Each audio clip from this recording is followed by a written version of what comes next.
coastals, which kind of pisses you off a little bit. Like, you knew those people lived like that, but then once you actually see it and you realize how big their houses are, you kind of go, wow, that really exists. And from that out to the Everglades. So we've kind of been shooting all around. So it's not so much which one did I enjoy the most. It's usually come down to the stories, which story I've enjoyed the most. We've focused on Pahokee a little bit, and all the NFL players coming out from that town. We've looked at Casadega. We've had these locations that are just very uniquely Florida, and you throw a little bit of homicide in there, and there's a bit of fun to be had. Well, Matt, listen, you're going to kill me. Speaking of homicide, because my camera actually didn't work until about 5 seconds ago. But it's an iPhone, it's got to work. So, can you just rewind a little bit and tell me again about your backpacking days and that magical beverage that first introduced you to Florida? Yeah, a mate and I, back in my backpacking days, we went all over the States, and we flew into Orlando. We took a car and drove it from Daytona down to Miami, and I don't really have that much of a recollection of it because there was a few too many mojitos involved, and it's all a bit sketchy, but we did manage to find quite a few beach tiki bars along the way. So you said the magic word, which is mojito. That means a bunch of South Floridians are already going to love you. Well, yeah. Because that is the elixir of... Only Florida does mojitos the way they're meant to be done. But I'm sure that you... dangerous. I'm sure you didn't find those mojitos down in the, swampy, sleepy towns of the Everglades. No, a lot of mosquitoes. Found a lot of them. A few alligators. In fact, there's quite a few things that want to take a bite out of you down there. But no mojitos. I can think of a lot of women in South Florida who probably want to take a bite out of you. I've heard women can be dangerous down here, yeah. Yes. But speaking of gators, how about gators? Did you get to wrestle any in any episodes? Can you give up a little bit? No, in the pilot episode, I had an experience with a gator. In fact, a couple of...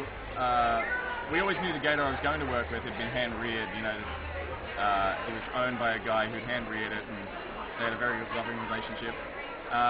That morning, though, a couple of gators had actually moved in, so the wranglers had to get them out and get me in the water with this gator. But the funny thing is, it was the nicest gator you've ever met. I mean, it kept looking at its owner with so much love, and they were trying to get it to get angry at me to take a bite. Oh. But it had so much love in its eyes for its owner, it just wouldn't do it until I started throwing in a few croc references, saying, how crocs are better than gators, and a croc would just snap him over his knee and stuff like that. Then he got... Really? Yeah, then he started to see me as a piece of chicken after Maybe that. He may have had a codependent relationship with his trainer.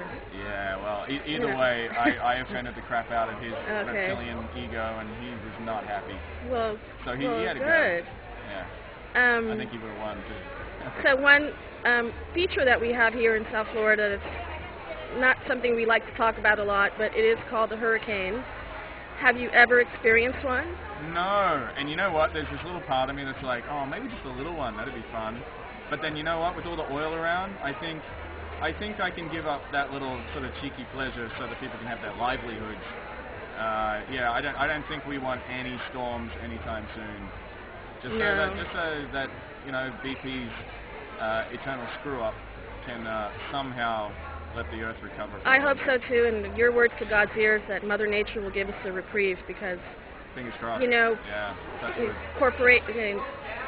The hand of man in corporation has already messed it up. So. Yeah, and it's kind of like it's not that it had enough to deal with, and we've got to go and drill holes in it. But hey, greed's always led to mankind's downfall, hasn't it?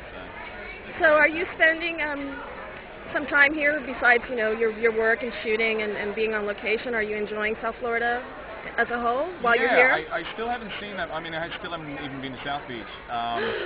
Oh my God! I'm pretty wiped out by the weekend. So far, it's you're in such a holiday setting. It feels weird to work all the time. But the days are long, and we shoot well and truly into the weekend, into Saturday morning where the sun's coming up. So I'm kind of wiped out of the Saturday and learning lines for Sunday. So I'm trying to find some gaps in between. But I found some great sports bars around where I am. A couple of locals with Is that something you king enjoy? crab legs that, you know, every time I think I'll rock down to South Beach, the king crab legs keep bringing me back.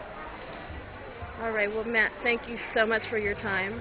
Not a problem. And look forward to the premiere and much success on the show. Thank you very much. Bye.